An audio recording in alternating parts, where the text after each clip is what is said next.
कहते हैं हमेशा वही सही नहीं होता जो हमें सही लगता है। कई बार जो हमें बिल्कुल 100% गलत लगता है असल में वही सही होता है। पवन अपने गांव से इकलौता ऐसा इंसान था जिसने डॉक्टरी की पढ़ाई की, लेकिन शहर में अपना रुतबा जमाने की बजाय पवन ने अपने गांव में ही एक छोटा सा क्लिनिक खोला। पूरे गांव में एकमात्र ही क्लिनिक था पवन का। उस अमावस की रात तेज़ बारिश होकर रुकी हुई थी। पेड़ों से रह रहकर कोई कोई पानी की बूंद नीचे गिर रही थी। पवन क्लिनिक बढ़ाने की तैयारी कर ही रहा था कि उसने देखा एक बुज़ुर्ग सा आदमी धोती कुर्ता और सर पर पगड़ी पहने हुए क्लिनिक में दाखिल हुआ और हाथ जोड़कर पवन के कुछ बोलने से पहले ही उस बुज़ुर्ग ने पवन से कहा, डॉक्टर साहब कृपा करके मेरे साथ चलिए, मेरी बेटी बहुत बीमार है। वैसे तो पवन को घर जाने में बहुत देरी भी हो चुकी थी और उसे भूख भी बहुत लगी थी, लेकिन फिर भी उस बुज़ुर्ग की चेहरे की चिंता देखकर पवन ने उसके साथ जाने के लिए हामी भर दी। पवन ने अपना दवाइयों वाला बैग लिया और उस बुज़ुर्ग के साथ निकल पड़ा। गांव की कीचड़ भरी गलियों से पवन उस आदमी के पीछे पीछे चल रहा था। 15-20 मिनट चलने के बाद पवन और वो आदमी गांव के एक छोर पहुंचे, जहां एक टूटा फूटा सा 2 कमरे का पुराना सा मकान था। वो आदमी पवन को अंदर लेकर गया। अंदर बिजली नहीं थी, बस लालटेन की रोशनी से कमरे में उजाला था। कोने में एक खटिया थी जिस पर चद्दर ओढ़कर कोई लेटा हुआ पवन को दिखाई दिया। उस खटिया की ओर इशारा करते हुए उस बुज़ुर्ग आदमी ने कहा कि यही है मेरी बेटी। पवन धीमे धीमे चलकर उस खटिया तक गया और उस लड़की के चेहरे के ऊपर से जैसे ही चद्दर हटाई तो वो लड़की एकदम बिस्तर पर उठकर बैठी और बुरी तरह कांपने लगी। पवन अचानक उसके ऐसे कांपने से 2 कदम पीछे हटा और रसोई से आई उस आदमी की बूढ़ी पत्नी के हाथ से पानी का गिलास ज़मीन पर गिरा। पवन ने एक नज़र उस बूढ़ी औरत और फिर उस आदमी की तरफ। आदमी की आंखों में आशा का एक भाव पवन को देखकर साफ झलक रहा था। पवन को वैसे तो लग रहा था कि वो लड़की दिमागी बीमार है। पवन ने पास जाकर उसके माथे पर हाथ रखा तो पवन को मालूम पड़ा कि उस लड़की को बुखार भी नहीं था, लेकिन लगातार उस लड़की के अजीब तरह से कांपने की वजह से पवन के कुछ समझ नहीं आ रहा था कि आखिर उस लड़की को बीमारी क्या है। तो पवन ने उसे नींद का इंजेक्शन देने की सोची। इंजेक्शन भरकर पवन ने उस आदमी से लड़की को पकड़ने के लिए कहा और जैसे ही उस आदमी ने उस लड़की को पकड़ा तो वो लड़की पहले तो पवन की तरफ देखकर ज़रा सा मुस्कुराई और फिर अपनी आंखों को चौड़ी करते हुए पवन से बोली, चला जा यहाँ से, वरना तेरा भी खून पी जाऊंगी। पवन ने उस लड़की के मुंह से सुनी एक भयानक मर्द की आवाज़ में धमकी के बावजूद भी हिम्मत करके उसे नींद का इंजेक्शन दे दिया और कुछ ही पलों में उस लड़की की आंखों में नींद की मदहोशी सी छाने लगी और उसे नींद आ गई। उसके सोने के बाद लड़की के पिता ने पवन को बताया कि इसका नाम सोनू है। ये 3-4 दिन पहले ही मामा के घर से लौटी है और जब से आई है तब से एक ही बात बोलती है कि मुझे खून पीना है, मैं खून पीऊँगी। पवन ने उनसे कहा कि ज़्यादा घबराने की बात नहीं है, सोनू के बस सर में दर्द है और इसके सर में बुखार है। ये दवाइयाँ खिलाइए और कल मुझे फिर दिखाना। वो आदमी पवन को उसके घर तक छोड़कर गया। पवन अपने घर पहुंचा तो उसकी बीवी मंजू ने उससे लेट आने की वजह पूछी तो पवन ने मंजू को सारी बात बताई। खैर, पवन अगले दिन क्लिनिक गया और शाम 8 बजे तक उस आदमी का इंतज़ार किया, लेकिन वो आदमी पवन को लेने नहीं आया। तो पवन ने खुद ही उनके घर जाने की सोची। पवन 8:30 बजे के करीब क्लिनिक बढ़ाकर उस आदमी के घर की ओर निकला। उस वक्त तक अंधेरा भी काफ़ी हो चुका था। पवन जब उस मकान के सामने पहुंचा तो देखा मकान का दरवाज़ा तो खुला था, मगर अंदर घुप अंधेरा था और आज तो लालटेन भी नहीं जल रहा था। पवन ने बाहर से ही आवाज़ लगाई, अरे भाई साहब, घर पर हो क्या? मैं डॉक्टर सोनू को देखने आया हूँ। और अंदर से एक आवाज़ आई, अंदर आ जाओ। पवन ने अंदर 2-4 कदम लिए ही थे कि किसी भारी भरकम चीज़ से टकराकर पवन नीचे गिर गया। और तभी मकान का दरवाज़ा अपने आप बंद हो गया। पवन उस सन्नाटे और खूब अंधेरे से भरे कमरे में कुछ भी नहीं देख पा रहा था। पवन ने उस आदमी को आवाज़ लगाई, इस उम्मीद में कि शायद वो पवन को सहारा देकर खड़ा करेगा या कमरे में रोशनी करेगा, लेकिन पवन को उसके पुकारने का कोई जवाब नहीं मिला। पवन ने अपनी जेब से फ़ोन निकाला और फ्लैश ऑन की और सबसे पहले उस चीज़ को देखना चाहा जिससे पवन टकराकर ज़मीन पर गिरा था। पवन ने उस ओर फ्लैश की तो जो पवन ने देखा वो देखकर पवन की रगों में खून की जगह सांप और छिपकलियाँ रेंगने लगी थी, क्योंकि पवन के सामने उसी बुजुर्ग की खुले मुंह और फटी आँखों वाली लाश पड़ी थी, जिससे टकराकर पवन ज़मीन पर गिरा था। अपनी आँखों से सिर्फ एक हाथ की दूरी पर एक लाश को देखकर पवन की सांसें फूलने लगी थी। पवन का दम घुटने लगा था कि तभी एक जानी पहचानी हंसने की आवाज़ पवन को सुनाई दी।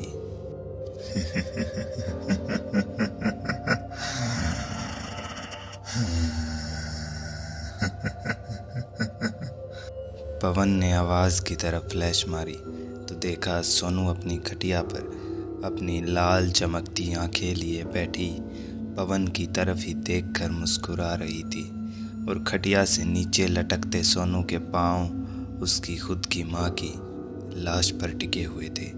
पवन चीखने ही वाला था कि उससे पहले ही सोनू बोली, किसने बोला था तुझे बीच में आने के लिए?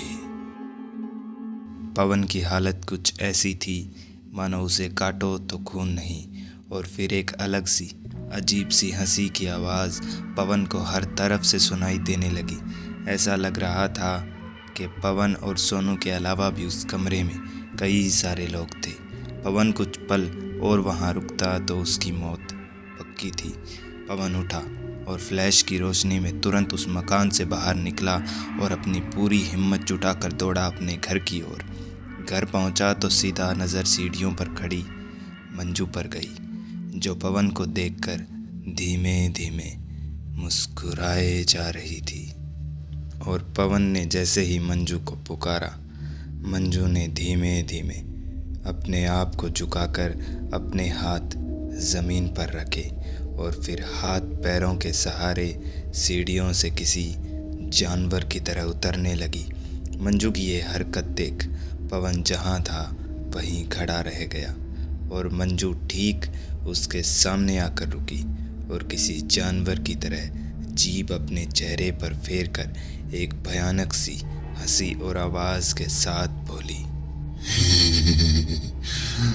कौन कौन? और इतना बोलकर मंजू ने एक छलांग मारी पवन की तरफ, और पवन मंजू से टक्कर खाकर दीवार से टकराया। दीवार पर सर लगने की वजह से पवन बेहोश हो गया। पवन को होश आया तब तक 12 घंटे बीत चुके थे। पवन ने पूरे घर में छान मारा, लेकिन मंजू कहीं नहीं मिली। तो एक उम्मीद और डर को अपने मन में भरकर पवन पहुंचा सोनू के उसी टूटे मकान में। अंदर घुसते ही सोनू के पापा की लाश बिल्कुल दहलीज पर पड़ी थी, और बगल में सोनू की माँ की, और पलंग के नीचे सोनू की लाश, और पलंग के ऊपर एक चौथी लाश मंजू की थी। पवन की जिंदगी तबाह हो चुकी थी। शायद उसके ही किसी न किसी बुरे कर्म का ये नतीजा था। मेरा नाम समीर है और मैं एक सेल्स मैनेजर की नौकरी करता हूँ। उस दिन रात को मैं अमूमन वक्त से काफ़ी लेट निकला ऑफिस से, और सड़क पर चलता चलता इंतज़ार में था कि शायद कोई ऑटो मिल जाए। लेकिन उस दिन मेरी किस्मत ही ख़राब थी शायद, कि मुझे ऑटो मिली ही नहीं। खैर, मैं चलते चलते एक चौराहे पर पहुंचा, जहां पता नहीं मेरा पैर किस पर गिरा, शायद नींबू, जो मेरे पैर रखते ही फूट गया। मैंने पलट कर देखना चाहा कि आखिर मेरे पैर के नीचे क्या आया है, लेकिन सड़क से पहले मेरी नज़रें मुझसे कुछ दूरी पर खड़े एक अजीब से दिखने वाले आदमी पर पड़ी। वो मुझे ही घूर रहा था। उसके चेहरे पर उदासी का एक भाव साफ साफ झलक रहा था। खैर, मैं अपने रास्ते आगे बढ़ चला और कुछ दूरी तक चलने के बाद मैंने पलट कर देखा। वो आदमी अभी भी मेरे पीछे पीछे चले आ रहा था। मैं वहीं रुका और वो आदमी अजीब से ढंग में धीरे धीरे चलकर मुझ तक आया और ठीक मेरे पास आकर रुका और मुझे 2 पल घूरने के बाद मुझसे बोला, माचिस है क्या? मैंने कहा, नहीं भाई साहब, मैं सिगरेट नहीं पीता। और मेरा इतना कहते ही वो आदमी एक अजीब सी हंसी हंसने लगा। मुझे उसकी हंसी बिल्कुल भी रास नहीं आई और मैं उसे नज़रअंदाज करके आगे निकल पड़ा। लेकिन खाली सड़क पर चलते चलते मुझे मेरे पीछे पीछे आते उस आदमी के कदमों की आहट साफ साफ सुनाई दे रही थी। मैं अब चिढ़ चुका था और अपना गुस्सा उस पर बरसाने के लिए पलटा, लेकिन मैं उससे कुछ बोल नहीं पाया, क्योंकि मेरे पीछे चल रहे उस आदमी के हाथ पैर ऐसे मरोड़े खाए हुए थे मानो उसके शरीर में एक भी हड्डी न हो। उसकी जीभ ज़रूरत से ज़्यादा लंबी उसके मुंह से बाहर लटक रही थी। मेरे पूरे शरीर में एक सिरन दौड़ चुकी थी। मैंने अपनी ज़िंदगी में इससे भयानक नज़ारा कभी नहीं देखा था।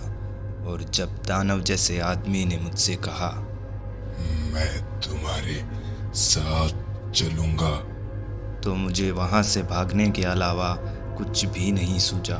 मैं अपनी पूरी हिम्मत जुटाकर दौड़ा वहाँ से और तब तक दौड़ता रहा जब तक मैं अपने घर नहीं पहुँच गया।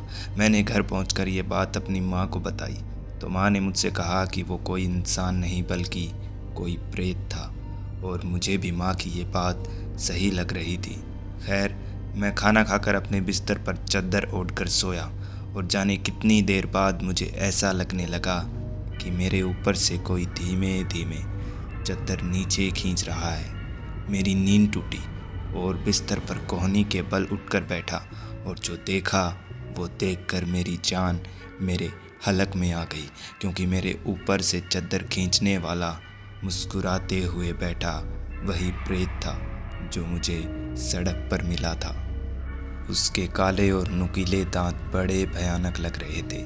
जैसे ही मैंने उसे देखा, वो गर्दन को गोल गोल घुमाकर मेरे सिरहाने आकर खड़ा हुआ और एक बार फिर मुझसे बोला, माचिस है क्या? मेरी सांसें फूली हुई थी। मैं कुछ भी बोलने की हालत में नहीं था। डर के मारे मैं पसीने से पूरा भीग चुका था और मेरी ऐसी हालत देखकर वो आदमी एक हल्की सी मुस्कान मुस्कुराया और मैं चीखने ही वाला था कि उस प्रेत ने एक हाथ से मेरा गला पकड़ा और मेरी गले की सारी नसें उसकी मुट्ठी में आ चुकी थी। धीमे धीमे वो अपनी पकड़ मजबूत किए जा रहा था।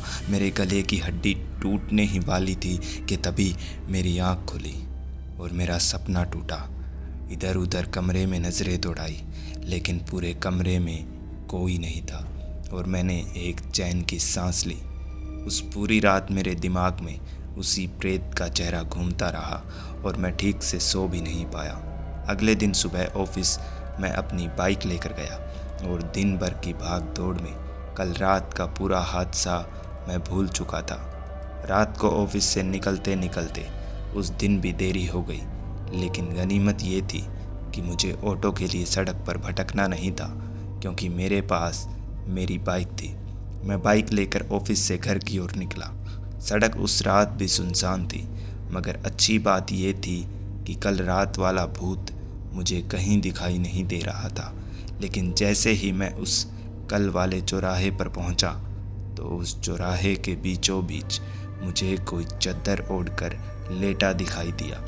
डर की एक घूंट भरते हुए मेरे मन में ख्याल आया कि जाने आज क्या होने वाला है मेरे साथ।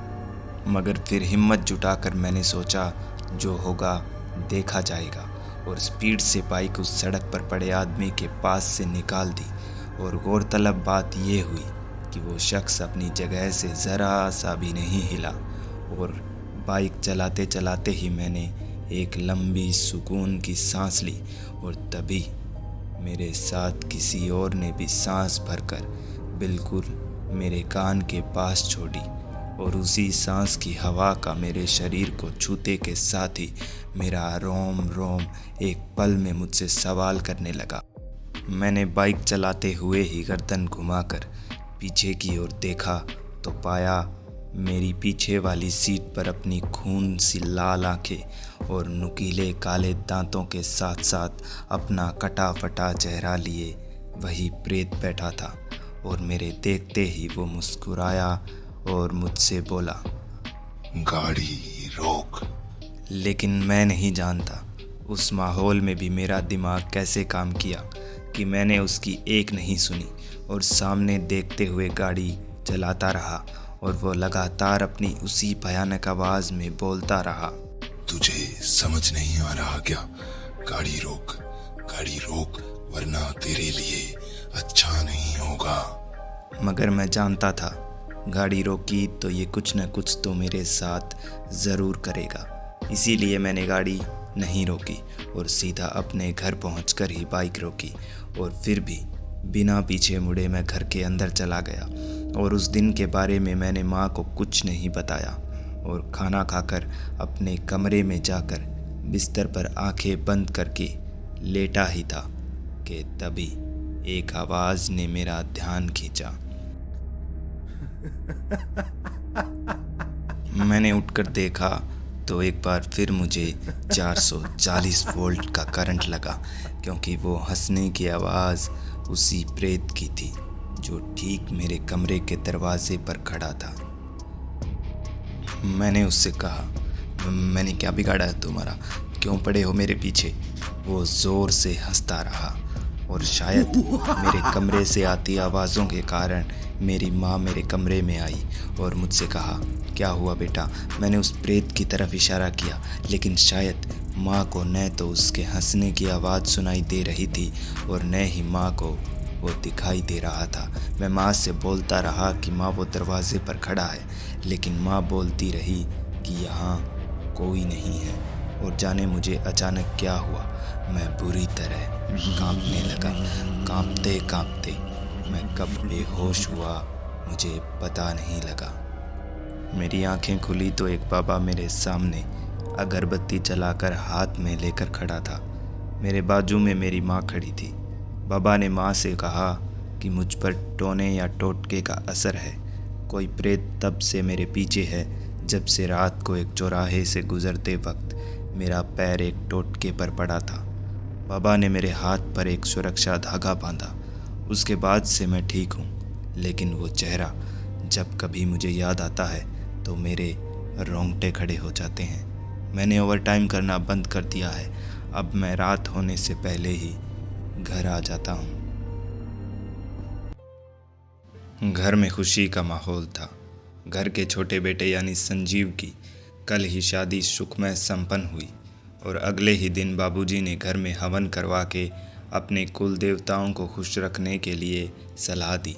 घर के बड़े बेटे सुधीर और उसकी बीवी सोनिया ने हवन की सारी तैयारी की। हवन शुरू हुआ। घर के सारे सदस्य हवन में मौजूद थे, लेकिन जब पंडित जी ने अग्नि में घी का आह्वान किया तो लपटें तेज होने की बजाय वो आग एकदम बुझ गई और तभी उसी बुझी आग में से एक नीला आग का गोला सा 3-4 फीट ऊपर तक आकर गायब हो गया। सुधीर, सोनिया, बाबूजी, माँ, संजीव और संजीव की बीवी निकिता बड़ी बड़ी आंखों से पंडित जी की तरफ देखे जा रहे थे। पंडित जी ने अपने माथे का पसीना पोंछा और अपना सामान अपने थैले में भरकर तुरंत वहाँ से खड़े होकर निकल पड़े। बाबूजी ने पीछे से दौड़ लगाकर पंडित जी को दरवाजे पर रोका और आखिर माजरा क्या है ये जानने की कोशिश की तो पंडित जी ने बताया कि शायद इस घर में एक अतृप्त आत्मा का प्रवेश हुआ है और शायद कुछ ही दिनों में आपको इसका प्रकोप भी नज़र आ जाएगा। बाबूजी ने कहा कि पंडित जी तो इलाज करिए इस चीज़ का, पंडित जी ने कहा कि मैं आपको धोखे में नहीं रखूँगा, लेकिन ये काम मेरे बस में नहीं है। इसके लिए आप किसी बड़े तांत्रिक या अघोरी को ढूंढिए। बाबूजी के मन में इस बात का काफ़ी डर बैठ चुका था, लेकिन सुधीर और संजीव ने कहा कि ऐसा कुछ नहीं होगा और बात को रफा दफा कर दिया। लेकिन अगले दिन रात को जब घर के मैदान में बने कुएं के पास बैठकर निकिता और सोनिया बर्तन साफ कर रही थी, तब निकिता को कुएं की दूसरी तरफ से एक आवाज़ सुनाई दी। निकिता ने उस तरफ देखा तो चांद की हल्की रोशनी में उसे कुएं के पीछे एकदम बैठकर चुपता हुआ कोई दिखाई दिया। निकिता अपनी जगह से खड़ी होकर ध्यान लगाकर उस तरफ देखने की कोशिश करने लगी और उसे कुछ हिलता हुआ नज़र भी आया। लेकिन तभी निकिता के कंधे पर एक हाथ आया। पलट कर देखा तो सोनिया निकिता से बोली, चलो हो गए हैं बर्तन साफ। निकिता ने कहा, जी दीदी, और दोनों अंदर चली गई। थोड़ी देर बाद सब सो गए, लेकिन नींद में ही निकिता को ऐसा लग रहा था मानो वो पानी में डूब रही है। उसकी सांसें फूल रही थी और उसका दम घुटने ही वाला था कि उसे किसी ने पानी से बाहर निकाल लिया। हाँफती हुई निकिता उठी और उसे मालूम पड़ा कि वो तो सपना देख रही थी, लेकिन वो सोई तो बिस्तर पर थी और उठी जब उस घर के बाहर वाले कुएं के ऊपर उठी। लेकिन उसके दिल ने धड़कना तो बंद तब किया जब किसी ने उसका ही नाम बिल्कुल उसके कान के पास पीछे से आकर पुकारा, निकिता।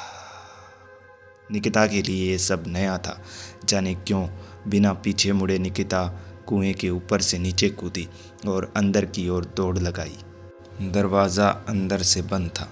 निकिता ने दरवाज़ा पीटते हुए मुड़कर कुएं की तरफ देखा। कुएं के ऊपर एक औरत खड़ी थी जिसके सारे कपड़े भीगे हुए थे।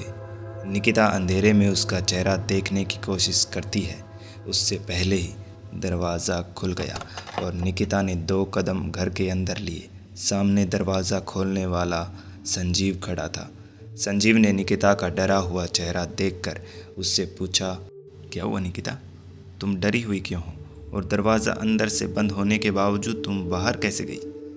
जो निकिता के साथ हुआ वो सब निकिता ने संजीव को बताया तो संजीव बिना कुछ कहे निकिता को उसके कमरे तक लेकर गया और उसे कमरे में सुलाकर खुद बाबूजी के कमरे की ओर गया।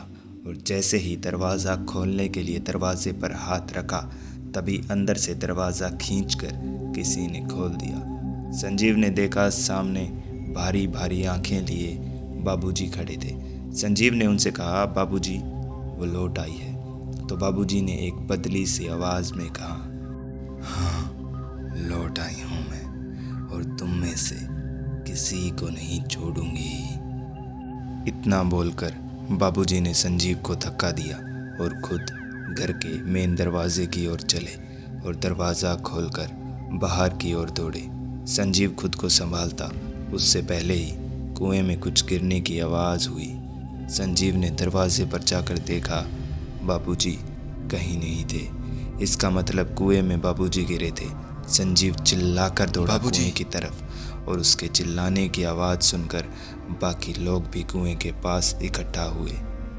सबने देखा संजीव कुएं के अंदर झांककर बाबूजी को पुकार रहा था, बाबूजी, बाबूजी। सुधीर ने संजीव से पूछा कि क्या हुआ, और फिर शुरू हुआ संजीव का पागलपन। बाबूजी को मैंने मार दिया, अब बचे तू और संजीव। बाबूजी को मैंने कुएं में धकेल कर मार दिया। सुधीर संजीव के ये बदली आवाज़ सुनकर धीमे धीमे कुएं की ओर बढ़ा तो सच में उसे पानी के ऊपर बाबूजी की तैरती लाश नजर आई। अगले दिन सुबह बाबूजी का अंतिम संस्कार हुआ। सबके दिमाग में एक ही बात थी जो पंडित जी ने बताई थी कि इस घर में एक काला साया है। निकिता को कहीं ना कहीं ये लग रहा था कि एक बहुत बड़ी बात उससे छुपाई जा रही है। उस रात संजीव 2 दिन बाद शहर से निकिता को उसके घर छोड़कर लौटा था और अपने कमरे में लेटा था कि रात के ठीक 11:40 पर उसकी खिड़की पर एक दस्तक हुई। उठकर देखा तो पाया खिड़की पर दस्तक करने वाली निकिता ही थी, जो एक हल्की सी मुस्कान मुस्कुराकर संजीव को बाहर बुला रही थी। संजीव उठा और अपने कमरे से बाहर निकलकर घर से बाहर निकला तो पाया खिड़की पर न खड़ी होकर निकिता कुएं पर संजीव की तरफ पीठ करके बैठी थी। संजीव निकिता को पुकारते हुए कुएं तक गया, लेकिन जब निकिता ने कोई जवाब नहीं दिया तो संजीव ने उसके कंधे पर हाथ रखा और जैसे ही निकिता ने गर्दन घुमाई तो संजीव की एक भयानक चीख निकल गई, क्योंकि कुएं पर बैठी वो औरत निकिता नहीं बल्कि माला थी, जिसकी आंखों की जगह सिर्फ गड्ढे थे और उसका पूरा शरीर बिल्कुल सड़ गल चुका था।